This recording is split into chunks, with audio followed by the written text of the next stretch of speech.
The topic of my message is now that he has come. Now that he has come. Let's open our Bibles to the book of John chapter 10. John chapter 10. Then I read from verse 8. John chapter 10 and then verse 8. All that ever came, okay, it's on the screen, we can read it together. All that ever came before me are thieves and robbers, but the sheep did not hear them. Verse 9. I am the door. By me, if any man enter in, he shall be saved, and shall go in and out and find pasture. Verse 10. The thief cometh not, but for to steal, and to kill, and to destroy. I am come, that they might have life, and that they might have it more abundantly. Praise the Lord. What did he say? He said the thief cometh not, but to steal, to kill, and to destroy. But I am come, that they might have life, and that they might have it more abundantly. Hallelujah. So the Savior has come, and now that he has come, what happens? Father, we thank you for the privilege to be before you this morning. Lord, I commit myself and my hearers this morning to you. Now, Father, let your word make impact in our lives this morning in the name of Jesus. Let your word make impact in our life this morning in the name of Jesus. I don't know how to speak, but I hand over to you, Holy Spirit. Please touch our heart this morning, and the glory shall be yours in the name of Jesus. So, aren't you glad that the Savior has come? The Savior has come. And now that he has come, things are no longer supposed to be the same. But there is a point I want to make. That before he came, something was in place. Things were happening. There was a life that we were living. There was a kind of life that was in existence before the coming of the Savior. I want us to read the book of Ephesians chapter 2. I want us to look at the kind of life, you know, before the coming of the Savior. Ephesians chapter 2. We'll read from verse 11, and we'll read verses 11 and 12, please. Ephesians 2:11. Wherefore remember that ye being in time past Gentiles in the flesh, who are called uncircumcision by that which is called the circumcision in the flesh, made by hands. Verse 11. That at that time ye were without Christ, being aliens from the commonwealth of Israel, and strangers from the covenant of promise, having no hope, and without God in the world. Now, we can't take the content of that scripture one by one because of the time I have. But look at the end of that verse 12. It said, and without God in the world. So before the coming of the Savior, the life was without God. And if there is a life without God, it is void of everything that God is and whatever God has. Do you agree with me? If a life is without God, it then means that life is without everything everything that God is and everything that God has. So that is the kind of life. Can you imagine you living in the world without God? How do you think that kind of life is? And I also want to let us know that if life is not without God, it's not without the devil. Do you agree with me? If a life is not without God, it cannot be without the devil. So what I'm saying is this: if God is not in your life, then devil is the one that is present. And if devil is the one that is present in your life, in fact, you don't have a choice. He is your Lord and is your king. And if devil is the one ruling in your life, all you experience is all that the devil is and all he has to offer.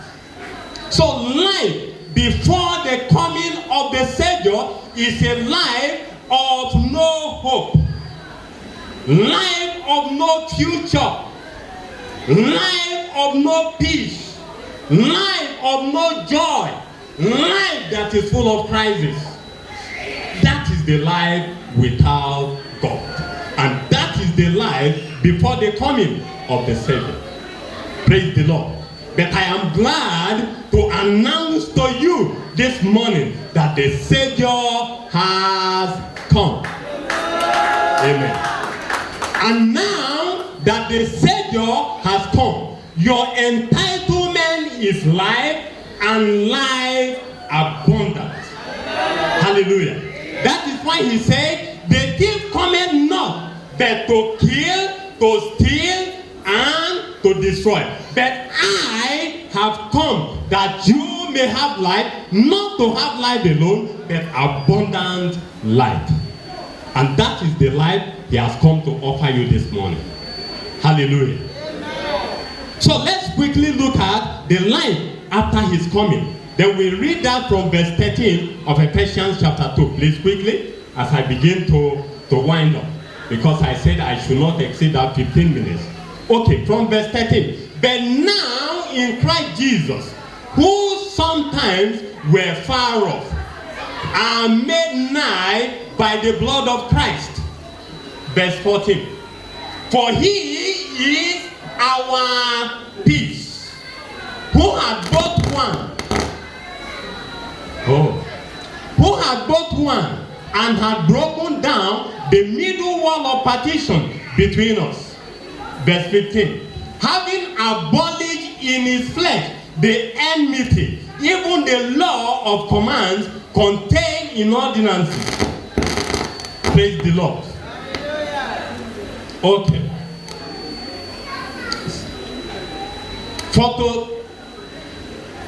For to make in himself of twain one new man, so making peace, and he might reconcile both unto God in one body by the cross, having slain the enmity thereby, and came and preached peace and to you which were afar off, and to them that were nigh. The next verse. For through him we both have access by one Spirit unto the Father. So now that he has come, we have access to the Father. So if we have access to the Father, then we have access to everything that God has and everything that God is. Aren't you glad that you have the access? Praise the Lord. But I want to let us know this morning that even though all of us are here and the Savior has come, to some they are still without God. But this morning you can have him. You can have this Savior, and then you can accept God. You can accept this abundant life. And how to do that is to receive this Savior that has come. Have you received him? If you have not received him, the offer is free this morning. And is ready to take everyone that is here this morning, that is ready to accept him this morning. The Savior has come. So now that he has come, peace is available. Joy is available. Love is available. Everything is available. That dream is achievable. That goal is attainable. That deliverance is possible. That healing is possible. Everything that is in the Father is available to us this morning. Now that he has come, do you want to enjoy that which is available in him? Then all that you need to do is to accept this Savior this morning, and then you will have great access to the Father in the name of Jesus. In this assembly, we have been discussing universal convertible currency.